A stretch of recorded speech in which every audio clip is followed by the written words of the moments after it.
Section 1. You will hear a conversation between a staff member from Gaia's Guardians and a man who wants to do something to protect the environment. First, you have some time to look at questions 1 to 5.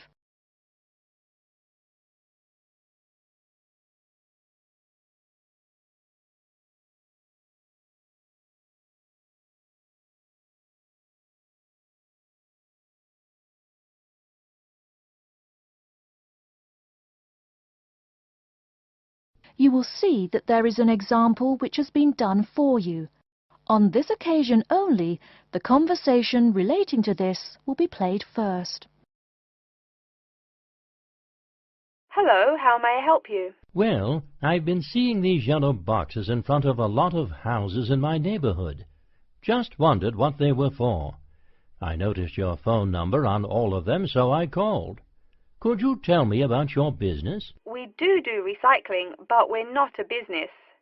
Gaia's Guardians is a non-profit group. We encourage recycling as a way of protecting the environment. The woman says that they encourage recycling as a way of protecting the environment. So, recycling has been written in the space. Now we shall begin. You should answer the questions as you listen, because you will not hear the recording a second time. Listen carefully and answer questions 1 to 5. Hello, how may I help you? Well, I've been seeing these yellow boxes in front of a lot of houses in my neighborhood. Just wondered what they were for. I noticed your phone number on all of them, so I called. Could you tell me about your business? We do recycling, but we're not a business. Gaia's Guardians is a non-profit group. We encourage recycling as a way of protecting the environment. I don't know. I mean, it is a good idea, but I really don't read the newspaper every day or anything. And we don't come collect newspapers every day. In fact, we only do pickups every other week. Oh, well, then maybe I could help. I mean, in my neighborhood there's too much rubbish lying around everywhere. I'd like to help out, I guess. That's great, sir. You're doing the right thing. Okay, I need to get your contact information. What's your name, please? Peter Wisrow. Peter, how do you spell your last name? W-I-S-R-O-W? No, actually, it's W-I-S-R-O-U-G-H. Oh, I'm sorry. I'm a terrible speller. You're a good speller. It's just that my family are terrible pronouncers. You're quite a card, Peter. Okay, now what's your address? Number 168 Bridge Road. That's here in London. How about if I have any questions? I'm sending you a copy of our booklet too. The booklet has our phone number and our email address, helpline@blackcat.com. That's HELPLINE at BLACKCAT.com. But I nearly forgot to ask, what's your postcode? BS97PU. PS97BU? No, that's B as in boy, S97P as in Peter, U. Before you hear the rest of the conversation, you have some time to look at questions 6 to 10.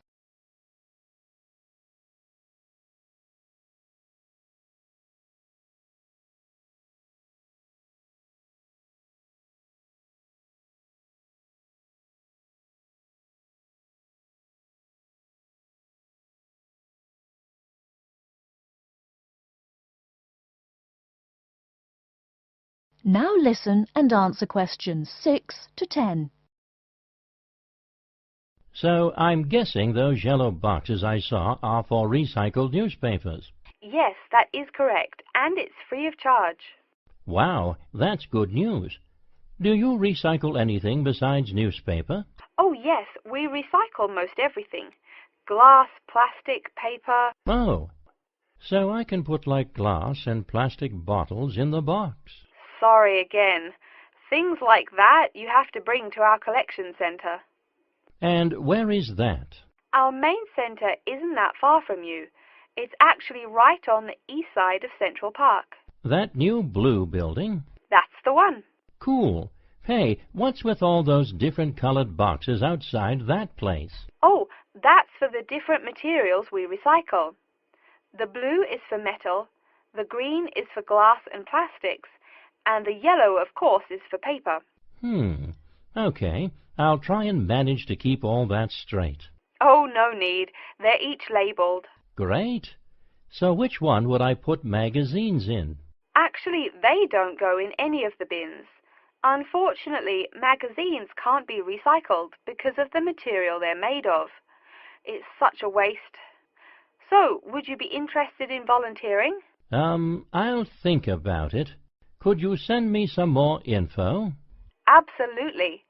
Along with the newspaper box, I'll be sending you our booklet, Savvy. That is SAVVY.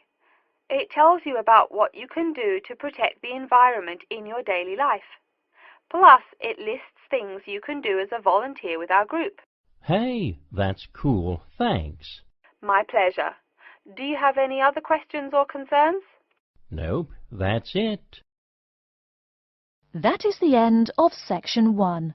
You now have half a minute to check your answers.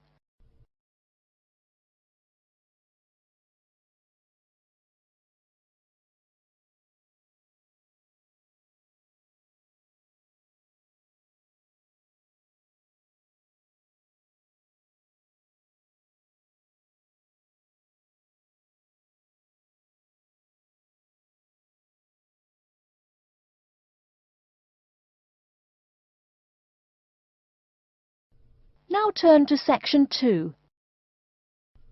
Section 2.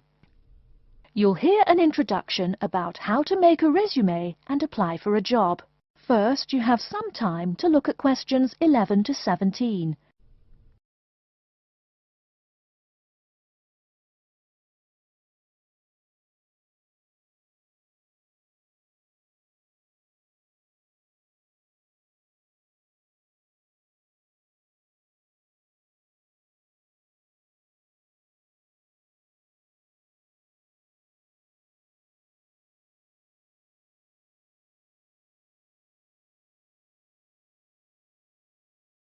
Now, listen carefully and answer questions 11 to 17. Welcome everyone to today's seminar on CV and interview skills. Remember, your CV is probably the most important document you will ever write. It opens the door to your career, and that job interview is probably the most important meeting you will ever attend. It's like stepping through that open door. So let's roll up our sleeves and get down to work, shall we? First of all, I cannot possibly tell you everything you need to know about writing a resume in the time we have. But let me tell you that there are dozens of great websites on the internet. These will give you all the suggestions you need. If you look at the paper I gave you, you will see a list of the dozen most popular sites. I can mention a couple of important points, however. One is that your CV or resume should not be too long. A page is about right. Why? HR departments do not have the time to read long documents. Too many people are sending too many CVs. After all, the economic crisis of 2008 is still very much alive. Everyone needs a job now. No matter how short you make that resume, though, you do not want to forget to tell HR how to contact your references. References are people who will give you a recommendation for a job. That's usually an ex-boss or a professor who knows you well. Do not use relatives. I don't care how much your mum loves you. Also, when you send that CV, be sure to include a typed cover letter. A cover letter is a letter where you basically are asking for a job. It's like introducing yourself. Make it brief. The real information about you is on that CV of yours, and please make sure the letter is typed. It doesn't matter if your handwriting is beautiful or not. Companies only read typed letters. Another point about CVs is you should try to have an attractive layout. Maybe use different type fonts or colors to highlight information. Some people include a photo. You can find dozens of examples on the internet. Whatever layout you decide to use, however, avoid all spelling and grammar errors. I used to be an HR manager. If I saw a mistake, that CV went into the garbage. Something you write in a CV is a description of your skills and experiences in an interesting way. Mention training too. I mean, these are what get you hired. Do not just say, I have lots of experience, or I have many skills. Tell that boss what you did, for what company, and when. Better, tell him how well you did it. Don't just say, I sold houses. Say, I sold £2 million worth of houses in my first year. That is, say something to make the person reading excited and curious. Finally, speaking of CVs, it's sad, but some people actually forget to provide a contact number. That's pretty silly. You wrote a great CV, you have HR dying to meet you, and they don't know how. You forgot your phone number. Oh sure, if you apply online they have your email address, but you just showed them you're forgetful. Why are they going to want to talk to you after that? Before you hear the rest of the talk, you have some time to look at questions 18 to 20.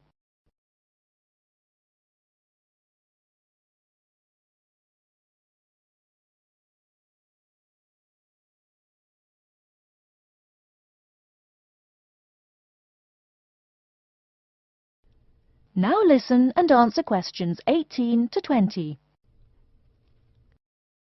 Alright, moving on to the actual interview. I'll go over what you need to know by the end of it, and what you can discuss and negotiate on later once it looks like you'll be offered the job. First, there's working hours. It's not that necessary to hammer out the hours off the bat, especially since it's easy to come off as lazy when the first thing you bring up is how much you're going to have to work. You can also find out more about possible promotions later on. It is important, however, to get a feel for how much you'll be paid. You should make sure the salary range is commensurate with what you're worth, and if you're not, you can move on to better opportunities. Being sure you're going to make what you want to live on is much more important than issues like your pension. You're all so young that your pension is not going to matter for quite a long time. You should find out about what skills you must know for the job and what they'll teach you. In addition, if the company will provide training, you should find out how long the training period is and whether it is paid. Beware of any jobs that want you to train for a long time without appropriate compensation. Speaking of compensation, find out about holidays as well. Do you get paid vacation time? Are you allowed to take personal days? Do you have to work on national holidays? Once you work out these main issues, you can move on later to details like the location and expected attire and whatnot. Wow, that's a lot of information. Let's take a break so you can think everything over and ask any questions you may have. Don't hesitate to come and see me if you need any clarification on all this stuff. That is the end of section 2. You now have half a minute to check your answers.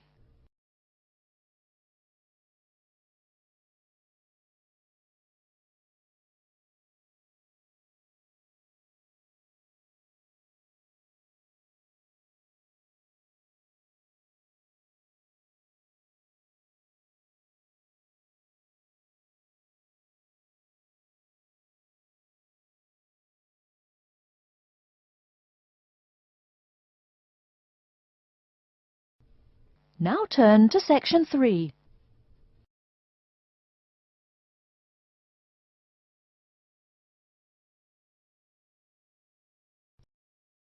Section 3. You will hear a man called Frank talking to Dr. Lindsay about what he should study if and when he returns for further classes. First, you have some time to look at questions 21 to 25.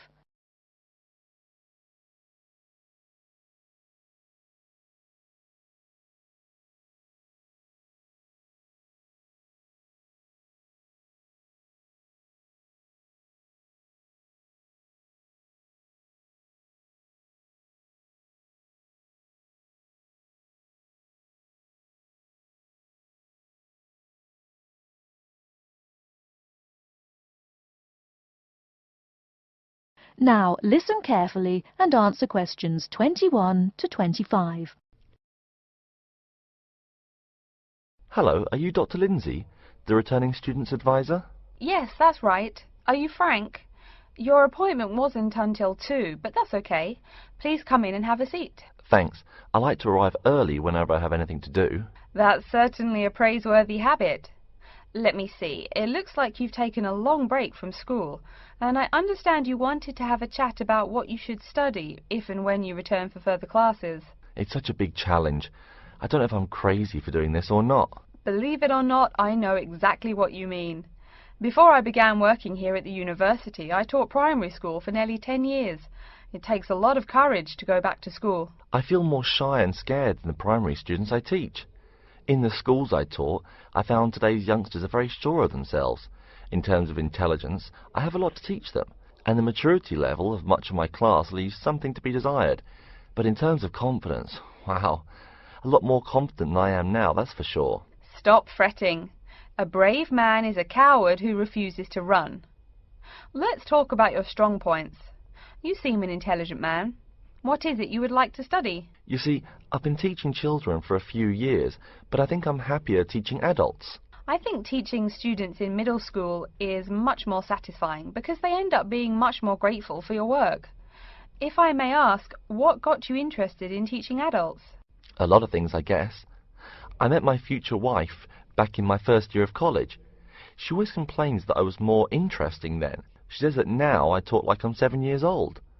That's probably from being with children all day. Again, I know just what you mean. My husband used to say the same thing about me when I taught kindergarten. Anything else? Well, yes. Fairly often now I run into former students and we talk. Some of them are getting close to being grown up. I guess I think more and more about how people develop over time. So I'm interested in the results of education, you know, the final stages. I see. Well, coming back to the university can be both difficult and very rewarding. There are some problems unique to returning students, you know, older students like yourself. What do you think is your greatest weakness? Well, I actually think my confidence is getting better.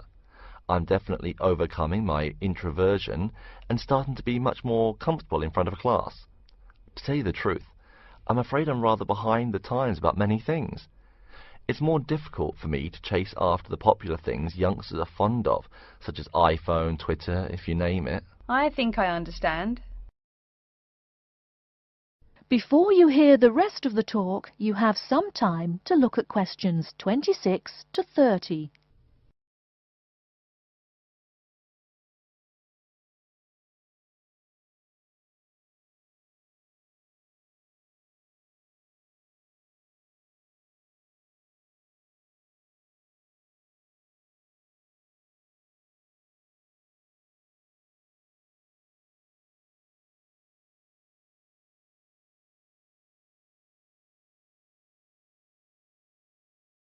Now listen and answer questions 26 to 30. How old are you? 35? People at your age still go back to school for further education. I was a bit the same way.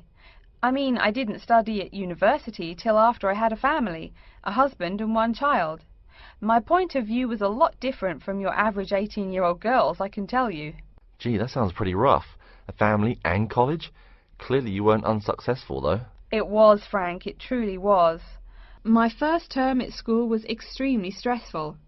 But, excuse me, you're not here to listen to my life story. We're talking about your plans.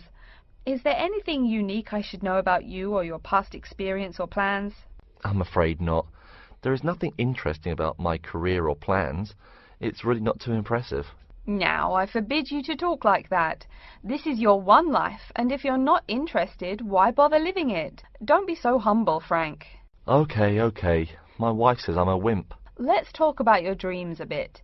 You want to teach adults, you said. What would you like to teach them? Well, when I first came to college, I really liked languages and literature. A lot of people have told me that for practical reasons, it would be more rewarding to choose business management as my major. But I made up my mind to study liberal arts once I got the idea of going back to school.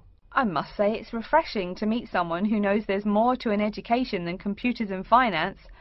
Let's have a look at the university course catalogue. Excuse me, Dr. Lindsay, before we do that, could I maybe ask you some questions about changes in university life? I think I need to discuss that so I know what to expect. Of course, I'm here to help you. The biggest thing to get used to is the change in technology. Professors present things on huge screens, many of which are interactive computerized whiteboards. You can write on them still and use them like a touchscreen. They're really handy. No more sloppy scribbled notes on the projector. Let's see, I doubt you'll be living in student housing, so I won't go into all the improvements there. Another major change that you'll enjoy is the plethora of resources available for students. As a student, you have 24-hour access to the gym and library privileges that include the use of school computers to scan, copy and print, and of course the media library, which contains movies from all genres and most of the movies listed on AFI's top 100 movies of all time. The dining facilities are also not what they used to be. They offer choices for all diets, and you can expect a hot meal any time of day. Wow, things really have changed. I'll be sure to utilize all those great facilities in my time here. Thanks for all your help, Dr. Lindsay. I think that's all the questions I have for now. That is the end of Section 3. You now have half a minute to check your answers.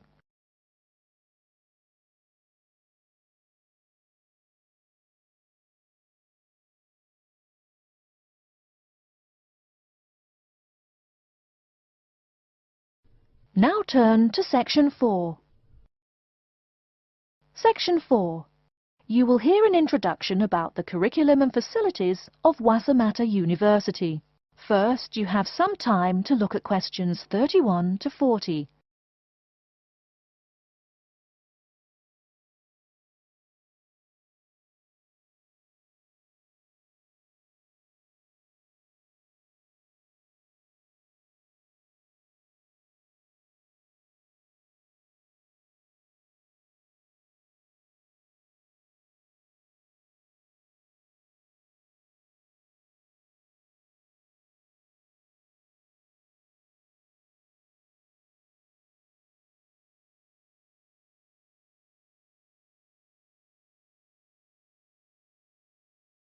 Now listen carefully and answer questions 31 to 40.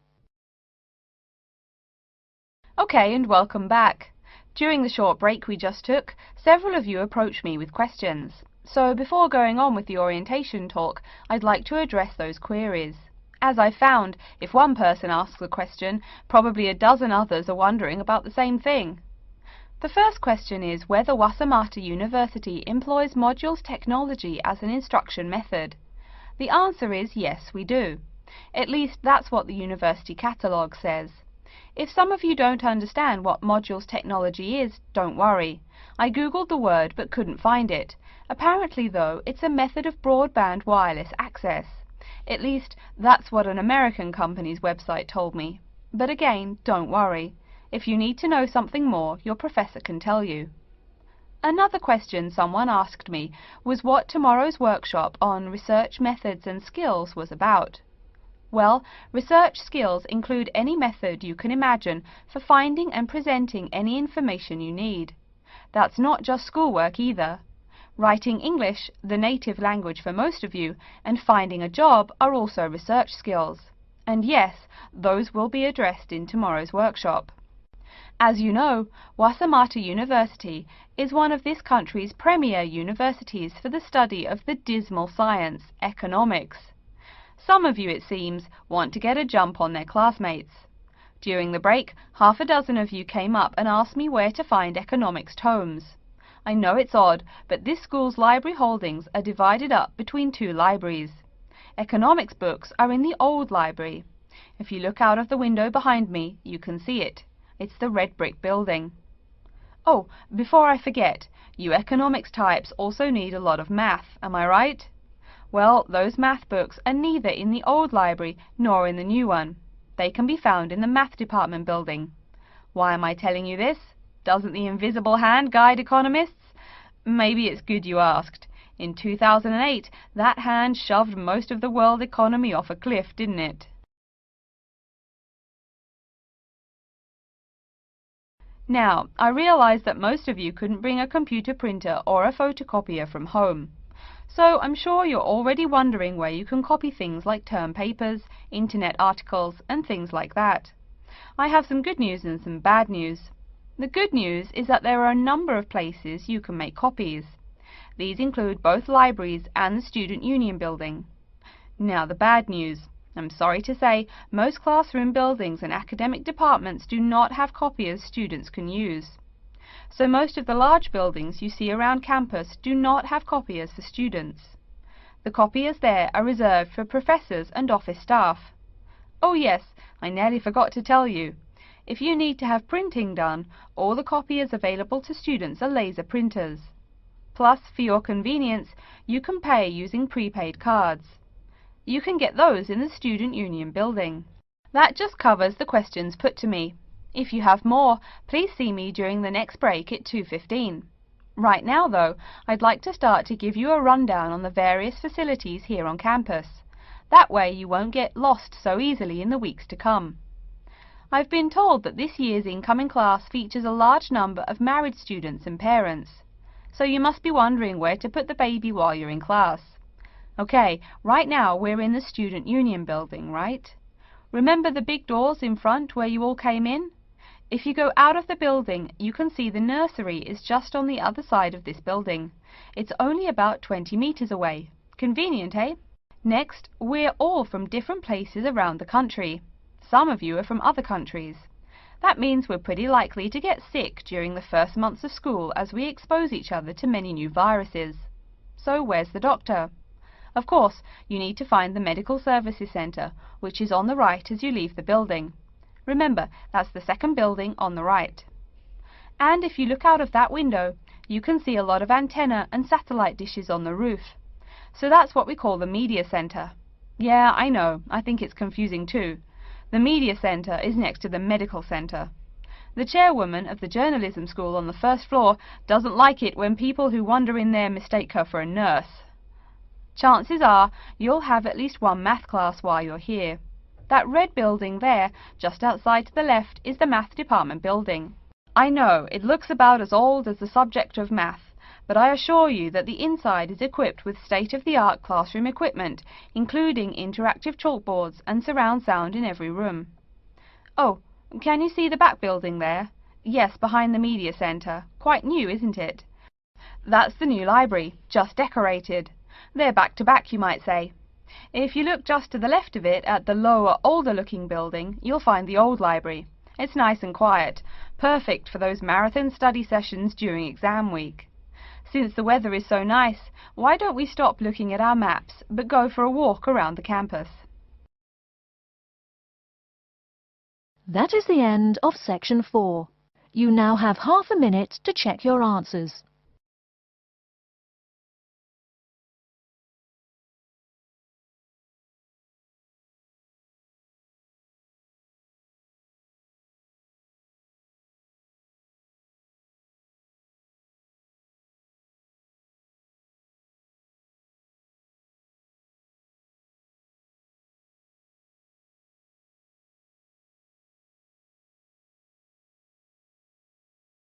That is the end of the listening test.